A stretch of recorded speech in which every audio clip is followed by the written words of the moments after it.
जय मसीह की, मेरा नाम है पास्टर राजेश किताबी। सबका इस वीडियो में स्वागत हो। यीशु मसीह आपको और आपके फैमिली को आशीष करे और सुरक्षित रखे। भाई बहनों, आज हम अन्य भाषा के बारे में बात करने वाले हैं, प्रेइंग इन टंग्स। क्योंकि मैं देख रहा हूं कि बहुत सारा विवाद इस बात पे है। दो ग्रुप है। एक ग्रुप जो है वो इस पे विश्वास नहीं करता है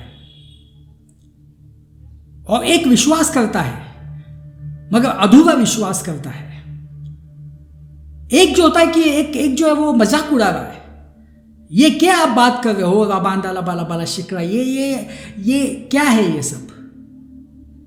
तो भाई बहनों, आज हम इसके बारे में बात करने वाले हैं और यीशु मसीह की दया से जब ये संदेश खत्म होगा आपको पता चल जाएगा। एक आपको मालूम होना चाहिए, कोरिन्थियों 14 और प्रेरितों के काम अध्याय 2, बहुत सारे मसीहों को लगता है कि दोनों जो है वो सेम है, क्योंकि दोनों में जो है अन्य भाषा के बारे में बताया है और दोनों जो सेम है। और इसलिए दूसरा जो ग्रुप है उसके ऊपर विश्वास नहीं करता है, वो मजाक उड़ाता है। क्योंकि देखो, प्रेरित 2 में पेंटिकुस्त के दिन जब चर्च का निर्माण हुआ था, कलीसिया का निर्माण हुआ था, उसके बाद जो है जो वहां पे जो चेले लोग थे वो अन्य भाषा में बात करने लगे। मगर वो जो अन्य भाषा थी, वो अन्य भाषा एक जिसको हम कह सकते हैं ये दूसरे इंसान की भाषा थी। जैसे कि हम कह सकते हैं दूसरे इंसान की भाषा थी। जैसे कि इस दुनिया में अलग अलग भाषाएं हैं, हिंदी है, मराठी है, तेलुगु है, इंग्लिश है, फ्रेंच है, स्पेनिश है। तो ये जो यहूदी लोग थे वो दुनिया की जो अलग अलग भाषा है उसमें वो बात कर रहे थे। और जो लोग वहां पे इकट्ठा हुए थे, ये आप बाद में देखेंगे, वो लोग जो है वो आश्चर्यचकित हो गए। अरे भाई, मैं तो रोम से आया हूं, ये कैसे मेरी भाषा में बात कर रहे हैं। अरे मैं तो अफ्रीका से आया हूं, ये कैसे मेरी भाषा में बात कर रहे हैं। मैं तो फ्रांस से आया हूं, ये कैसे मेरी भाषा में बात कर रहे हैं। तो लोग कहते हैं कि उन्होंने जो भाषा बोली वो एक दूसरे इंसान की भाषा थी। तो अन्य भाषा का मतलब है कि दूसरी भाषाओं में जो इंसान को समझती है उसमें बात करना। तो ये जो आप रबांदा बाला शिकवे भी रबांदा बाला, ये जो आप करते हैं ये बाइबल के अनुसार नहीं है और इसलिए ये लोग मजाक उड़ाते हैं। भाई और बहनों, दोनों सही है मगर ये गलत, दोनों सही है, दोनों गलत है। क्यों? क्योंकि वो उनके अनुसार पहला कोरिन्थियों 14 और प्रेरित के काम 2, ये दोनों में अन्य भाषा के बारे में बता है और दोनों एक ही है। और इसलिए ये इतना बड़ा विवाद है। ये दोनों एक ही नहीं है, दोनों अलग अलग है और ये आज हम देखने वाले हैं। आइए हम पहले जाएंगे पहला कोरिन्थियों 14:2। क्योंकि जो अन्य भाषा में बात करता है वह मनुष्य से नहीं परंतु परमेश्वर से बात करता है, इसलिए कि उसकी बातें कोई नहीं समझता, क्योंकि वह भेद की बातें आत्मा में होकर बोलता है। दूसरा वचन, जो अन्य भाषा में बात करता है वह अपनी ही उन्नति करता है, परंतु जो भविष्यवाणी करता है वह कलीसिया की उन्नति करता है। भाई मैं यहाँ पे ध्यान देना, अभी मैं क्यों कर रहा हूँ कि दोनों अलग अलग है।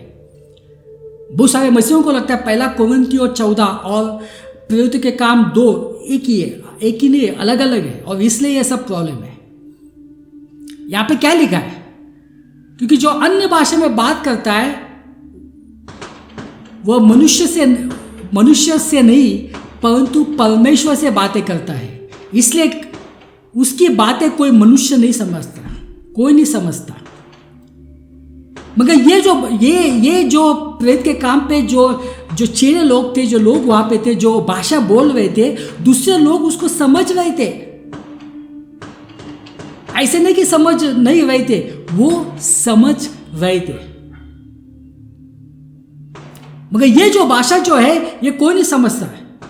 अगर मैं प्रार्थना करूँ हो रबांदा लबा लबाला शिकवी बेवा बांदा सिकवी बेवा बांदा लबा लबाला शिकवी बेवा बांदा लबाला, ये आप नहीं समझेंगे ये, क्योंकि ये कोई इंसान की भाषा नहीं है। और अगर कोई भाषा को इंटरप्रेट करने वाला है, उसको अगर दान है, गिफ्ट दिया है परमेश्वर, तो उसको इंटरप्रेट कर सकता है, नहीं तो किसी को भी नहीं आएगा। तो इसका मतलब है दोनों अलग अलग है। जो घटनाएं जो प्रेरित 2 में हुई और कोरिन्थियों 14 की जब अन्य भाषा के बारे में जब हम कहते हैं, दोनों अलग अलग है। उसको जो है उसको मिक्सअप नहीं करना चाहिए और इसलिए प्रॉब्लम है। आइए हम जाएंगे अभी प्रेरित के 2 में पढ़ेंगे हम। जब पेंटेकोस्त का दिन आया तो सब एक ही स्थान पर इकट्ठा थे। तभी अचानक वहां आकाश से भयंकर आंधी का शब्द आया और जिस घर में वे बैठे थे उसमें भर गया, और आग की फैलती लपटों जैसी जीभें वहां सामने दिखाई देने लगी। वे आग की विभाजित जीभें उनमें से हर एक के ऊपर आ टिकी। वे सभी पवित्र आत्मा से भावित हो उठे और आत्मा के द्वारा दी गए सामर्थ्य अनुसार वे दूसरी भाषाओं में बोलने लगे। वहां यरूशलेम में आकाश के नीचे के सभी देश से आए यहूदी भक्त रहा करते थे। क्या लिखा है यहाँ पे? वहां यरूशलेम में आकाश के नीचे सभी देशों से, यानी सभी देशों से वहां पे भक्त आए थे। जब एक शब्द गरजा तो एक भीड़ एकत्र हो गई। वे लोग अचरज में पड़े थे क्योंकि हर किसी ने उन्हें उसकी अपनी भाषा में बोलते सुना। वे आश्चर्य से भर गए, विस्मय के साथ बोले, ये बोलने वाले सभी लोग क्या गलीली नहीं है? फिर हमसे हर एक उन्हें हमारी अपनी मातृभाषा में बोलने हुए कैसे सुन रहा है? वहाँ पारधी, मेरी और इलामी, मिसोपोटामिया के निवासी, यहूदिया और कम्पुद्रकिया, पुंतुस और एशिया, क्रूगिया और पंफुतिलिया, मिस्र और साइरिन नगर के निकट लीबिया के कुछ प्रदेश के लोग, रोम से आए यात्री जिनमें जन्मदा यहूदी और यहूदी धर्म ग्रहण करने वाले लोग, क्रेती तथा अरब के रहने वाले, हम सब परमेश्वर के आश्चर्यकर्म कामों को अपनी अपनी भाषाओं में सुन रहे थे। तो भाई बहनों, यहाँ पे क्या हुआ? अभी यहाँ पे आपको मालूम होना चाहिए कि पेंटेकोस्त के दिन कलीसिया की स्थापना हुई और यीशु मसीह चाहते थे जो संदेश है, जो सुसमाचार है, तो वो सिर्फ जो है वो इज़राइल तक सीमित नहीं रहना चाहिए, वो जाना चाहिए पूरी दुनिया में। और उस दिन देखो, उस दिन जो है यरूशलेम में सब अलग अलग देशों के जो यहूदी लोग आए थे और जो है वो अलग अलग भाषा बोलते थे। जैसा